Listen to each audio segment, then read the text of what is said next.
pero tiene que ver con abortos, con niños enterrados prematuramente, ¿no? Entonces, así como se lo digo a primera instancia, suena súper crudo, pero uno lee el cuento y dices, ¡ay, qué bonito! Oye, qué bonito, ¿por qué me cuentas esto que es tan atroz, de esta forma tan agradable, ¿no? Entonces a mí me gusta pensar que detrás hay un ejercicio de concientización del autor en este caso, que abraza esas cosas macabras, las interioriza y las expulsa. Entonces yo te quiero preguntar a ti, ¿cómo ha sido este proceso de escritura? Y si estar tan cerca de estos temas no te ha trastocado en cierta medida, ¿no? Sí. Qué bonita forma de preguntarme si estoy loca.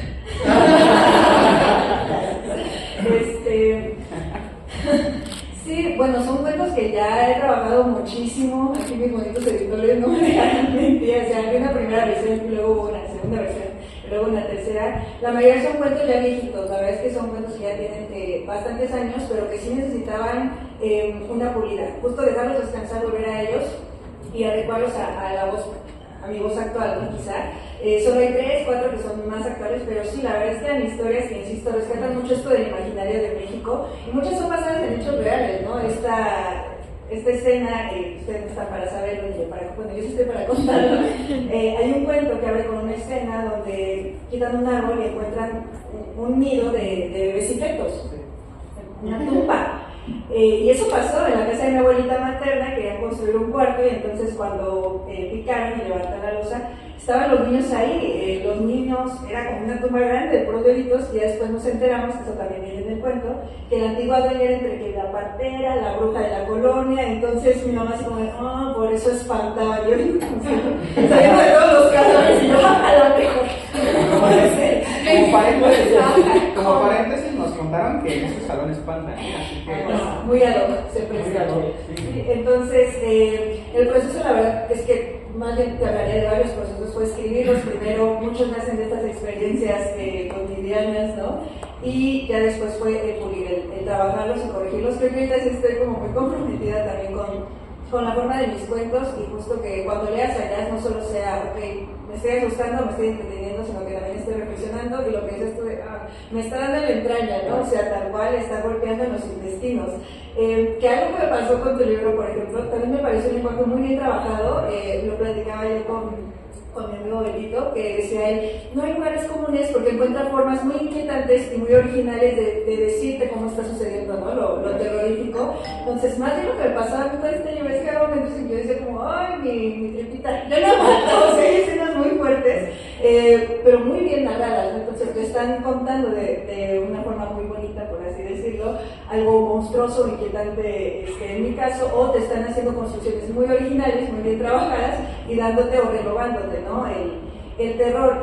Y ya para volver a hacer la palabra, o si José les quiere agregar algo, ahorita que decías de los monstruos, por ejemplo, pensaba que también, no sé, es que a mí me apasiona hablar de los monstruos, es como uno de mis temas así predilectos, pero pensaba que justo vamos actualizando y mudando la palabra monstruo a nuevos lugares, ¿no? Por ejemplo, ya quizá no es el rugido de un dragón, sino justo el sonido de la motoneta, de se dispara el terror, ¿no? Entonces justo lo monstruoso se va yendo a otros sitios, ¿no? Y a mí lo que me llama la atención, y creo que está igual en ambas obras, es primero eso, que lo monstruoso somos nosotros. O sea, más allá del fantasma, más allá del monstruo, del insecto, del animal, lo monstruoso es el humano, es cómo actuar. No es tan monstruoso a lo mejor que salga un hombrecito del ombligo, sino lo que hacen con esos hombrecitos, y es lo que dices, ¿qué? Entonces, justo el monstruo es el humano, y si volvemos como a la etimología del monstruo, que era esto de monstruo, mostrare, el monstruo no era lo malo, no era lo terrorífico, era mostrar, era lo que te avisaba que venía lo terrorífico. El monstruo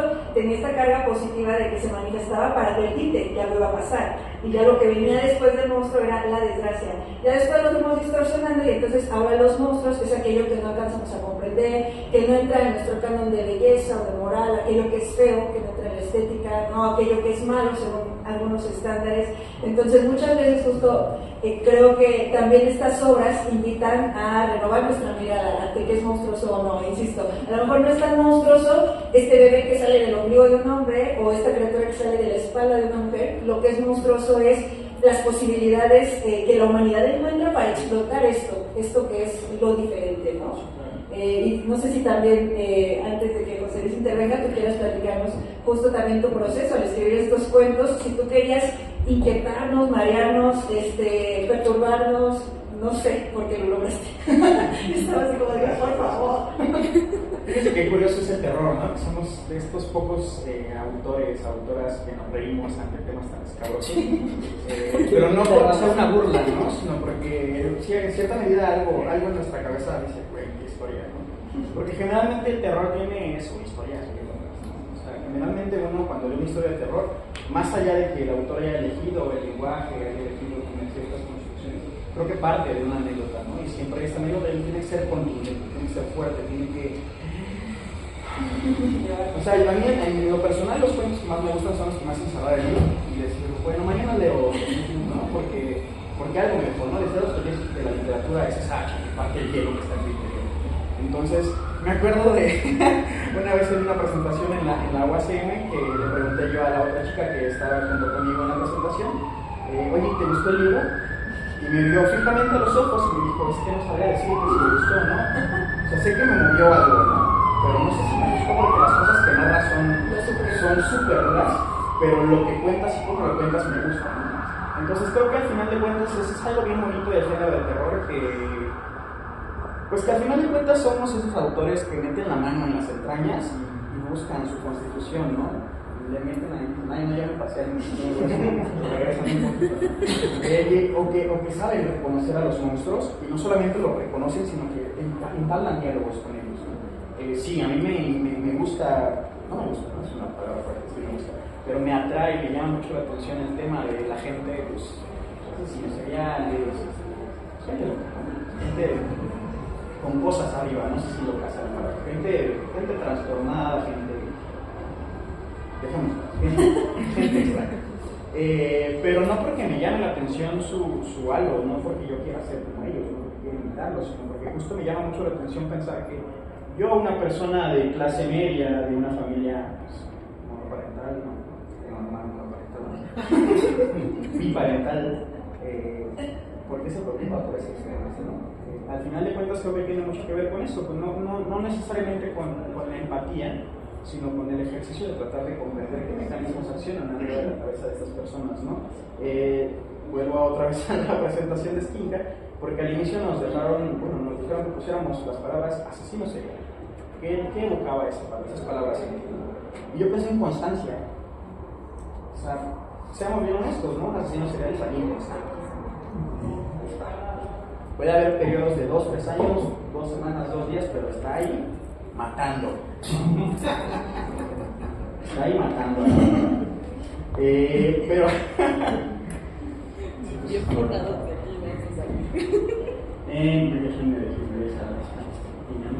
Bueno, en lo que lo encuentras, esto que decías es fundamental, porque me preguntabas, ¿escribir esto no te ha trastocado?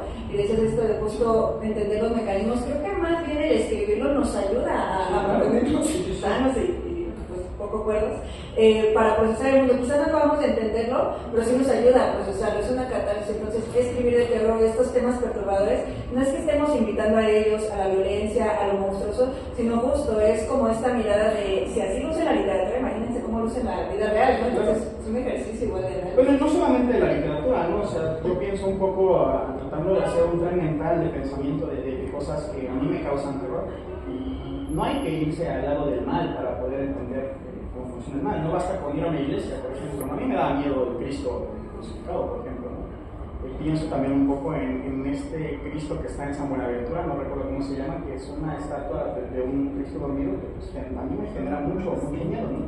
O aquí en la catedral, el Señor del Veneno es un Cristo negro que cuenta la leyenda que se hizo negro porque salvó al cura de envenenarse cuando le besaba los pies. O sea, seamos honestos, la Iglesia Católica tiene el body horror bien aprendido, ¿no? O sea, sí, ellos vinieron a Calma, ¿no? Entonces, hay que ver, ¿no? O sea, hay que aprender a identificar esos patrones que generan esta inquietud en el interior que te hacen decir, ay, eso me causa, pues, algo, ¿no? Y en ese algo ya encontraste la génesis para hacer algo, para trabajar con ese sentimiento, ya sea que tú quieras hacer que la gente se choquee, ¿no? Por ejemplo, en el cuento que mencionas, el de Bonsai, o el amargo olor de la placenta, se llama, trata sobre un señor que tiene estreñimiento y un día le sale un niñito del ombligo, o sea, en su estreñimiento le sale un niño del ombligo, ¿no? Ya de entrada está loco, ¿no? O sea, ¿tú qué haces si te sale un niño del ombligo?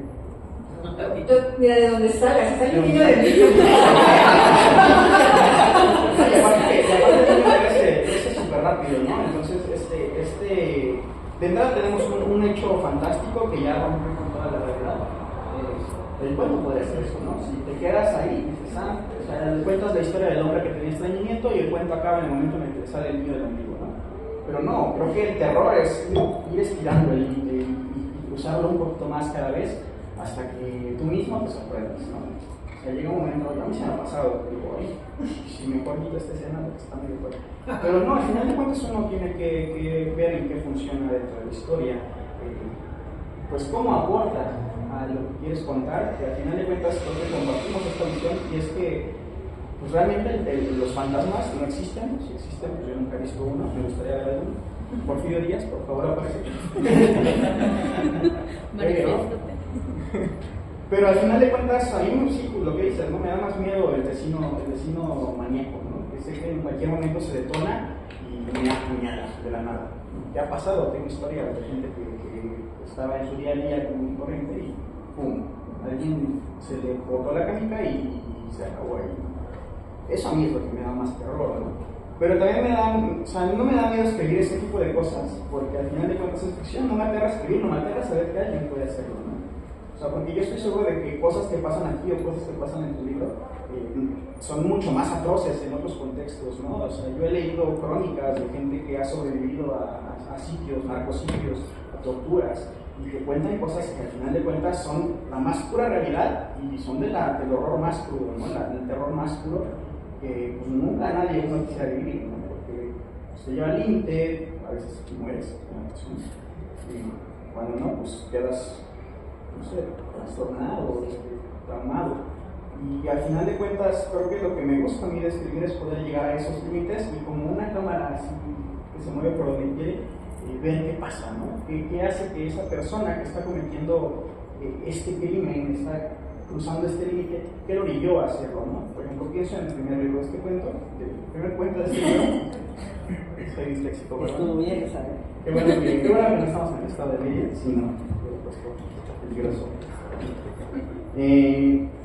Es una historia, es un cuento sobre un asesino en serie, ¿no? Yo lo ideé así, o sea, siempre quise escribir un cuento sobre qué pasa en la cabeza de un asesino en serie que no se da cuenta que lo es. O sea, no sabe que lo es, pero lo es claramente porque lleva 3, 4 crímenes. ¿Y qué pasa en ese mecanismo? Y ahí salió este cuento, no se llama Clara o el eterno retorno. Y es un diálogo, es un monólogo a partir de una persona que conoce a este monstruo, cuenta su historia y se reconoce en él, porque se da cuenta de que no somos tan distintos de los monstruos. Sí, pueden ser peores, ¿no? O sea, también pienso un poco en el hombre elefante, esta historia súper triste, el hombre que relega, que todo el tiempo lo ven como un ser monstruoso, pero en realidad es un ser de un corazón enorme. Y en ese pequeño espacio, es en el que a mí me gusta trabajar, porque te permite estar adentro y afuera, ¿no? Adentro y afuera, adentro y afuera, adentro y afuera. Y cuando quieres estar muy adentro, te metes mucho. Y cuando no, estás ahí en imagen, pero siempre estás saltando de un lado a otro. Y es labor de quien escribe, pues, no dejarse llevar por la crueldad, por la violencia, por el terror, porque al final, pues sí siento que te va llevando a lugares muy oscuros de los que a veces no puedes regresar, ¿no? Es que bonito es el género del terror, la verdad. Creo que es un género en el que puedes trabajar muchísimas cosas de la naturaleza humana y al mismo tiempo puedes explorar otras cosas, ¿no?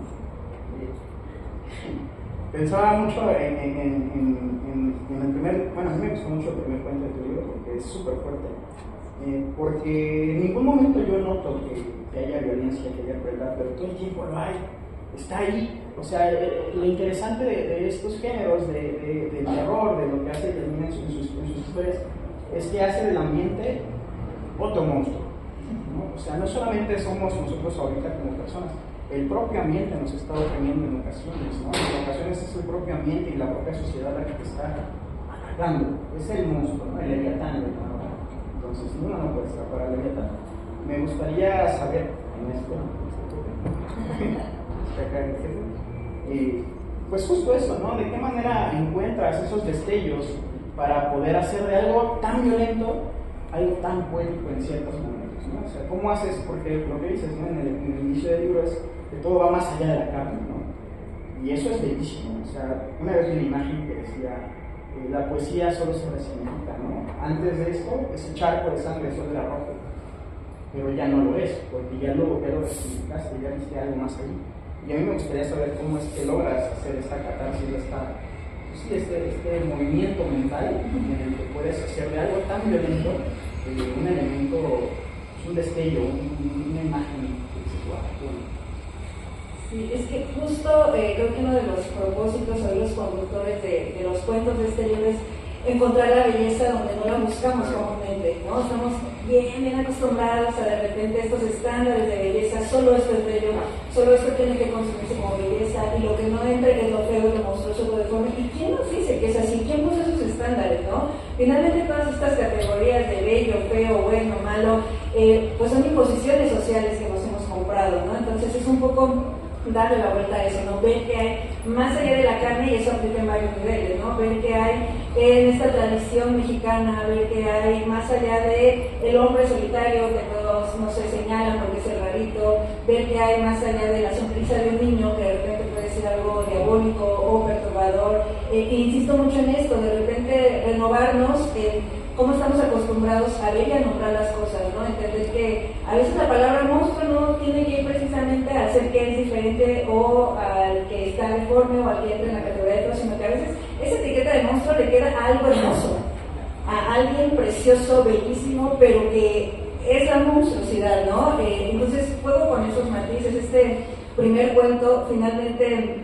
No voy a spoilear, pero donde todos ven algo monstruoso o asqueroso, este hombre que finalmente, amparado por su inocencia, por una especie de don maldición, no lo ve así, ¿no? Y lo ve con ternura y lo carga y abraza y besa al monstruo, y no está mal, o sea, más bien, ¿y quién nos dice que no? Él está bien y todos los demás que atienden este código, ¿no? Que se nos ha programado, somos los que estamos mal, ¿no? ¿Qué tal que si de repente llega alguien y nos dice, no, ya, ¿qué creen? Pues resulta que esto no está padre y era al revés todo el tiempo y lo estuvimos haciendo mal, es como, ¿cómo crees, no? Pienso en el segundo cuento, que igual está basado en hechos reales. Mi abuelita literal me platicaba, no, es que mamá Rosa sabía curar y tenías que saber usar la luz, y cuando te ibas a sentar al templo es que le lanzabas a las almas que ya podían entrar en ti. Pero yo nunca me quisiera sentar al templo porque qué miedo, yo no iba a saber manejar las almas, pero te lo contaba así, como bien a gusto, como si nada, y así, estás hablando de posesiones y de fantasmas, pero justo es algo que a lo mejor alguien puede escuchar como monstruoso terrorífico, y lo contaban con una belleza que era usar la luz, era que alguien hablara a través de ti, a lo mejor este fantasma o espíritu que terminara de dar su mensaje, ¿no? Y aterrizándolo al tercer cuento, por ejemplo, que yo hacía este diálogo entre el hombrecito que sale del ombligo y esta criatura de pecio que le sacan de la espalda a la mujer, lo mismo es, ¿dónde está la belleza, no? Porque la misma protagonista lo dice, o sea, soy joven, soy guapa, entro en la categoría y neta me voy a someter a la tortura por quitarme una joroba, por cuestión estética, ¿no? Y bueno, ya después resulta que no era joroba, era como un monstruito, y ya luego ya todo se pudre, se va a lugares muy locos,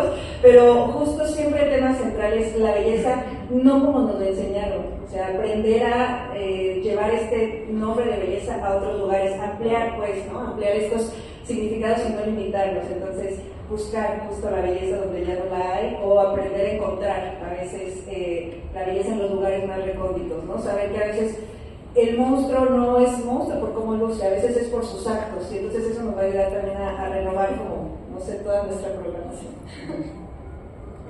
Bien, perfecto. Yo quisiera dejar el mensaje de que si se van a llevar algo el día de hoy de estos dos libros, quieren dar la oportunidad de leerlos, recuerden dos cosas: hombrecitos que salen de los ombligos y jorobas en frascos.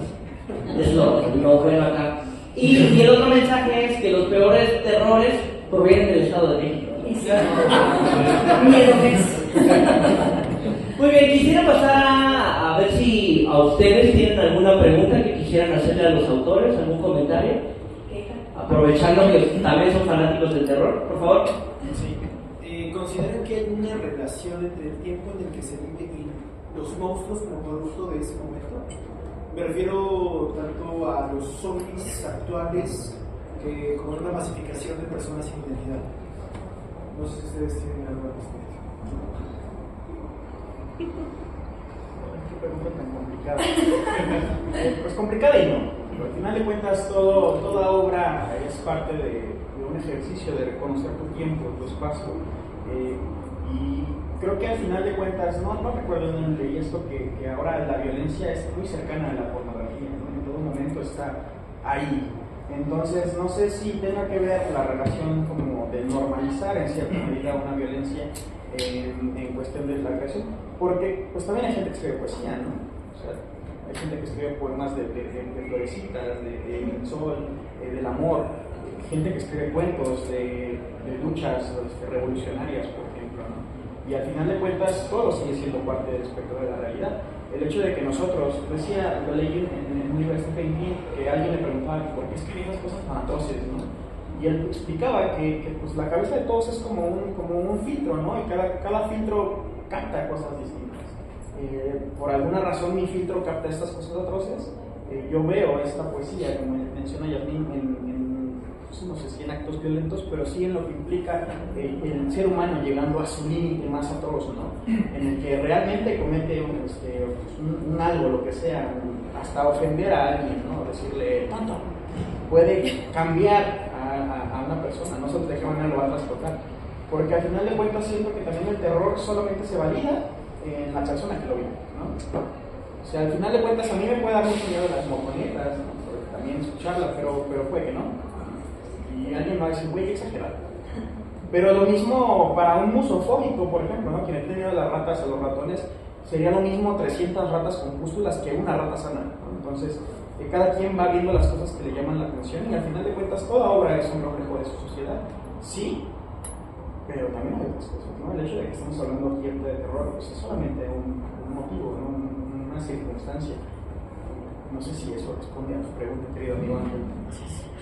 Yo sí creo definitivamente que el terror o cada nuevo terror es resultado de su época, ¿no? Vuelvo a hablar de las categorías. Normal y anormal, o sea, es que nada es una categoría fija, de verdad, todo está en constante movimiento. Y lo que ahora nos parece normal, hace 500 años, quizá se hubieran dicho que es rarísimo, ¿no? O lo que ahora vemos rarísimo, ¿no? En esa época, no sé, sacrificio, sacar corazones era como, lo de hoy, era normal, ¿no? Entonces, todo se va moviendo.